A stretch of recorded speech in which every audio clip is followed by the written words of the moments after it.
बिस्मिल्लाहिर्रहमानिर्रहीम। अस्सलाम वालेकुम। मैं मुहम्मद लैसल पाकिस्तान गुजरात शहर का रहने वाला तो इतने इशलिश तकरीबन मैनू 4 साल हो गए हैं। आज की तकरीबन 6-7 माह पहले मैं पतंते करने का सोचा सी।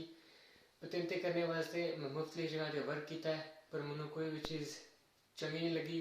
मैं एक दिन फेसबुक पर या सारे मरीज इन्हों के स्कूल बारे वेख्या है, ये वर्क किया है तो मैनू काफ़ी अच्छे लगे ने। तो इन्हों के बाद स्कूल में एडमिशन हासिल कर लिया।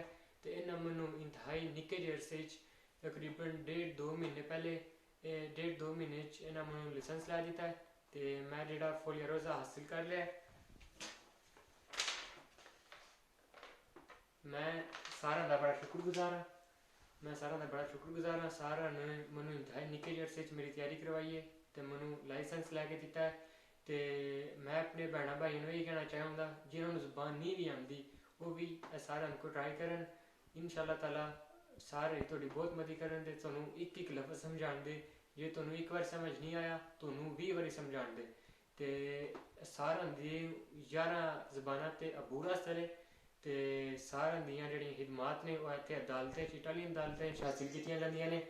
तो मैं बस यही कहना चाहवागा जिन्हें भी मेरे भैन भाई ने वो जे पतंते करना चाहते हैं वो सारा दे स्कूल दाखला लै सकते हैं। इन्हें तुहानू इंतहाई निक्के जे अरसे तुहानू तैयारी करवाण दे। तो इत्थे मैं अपनी गल खत्म करना चाहना। अस्सलाम वालेकुम।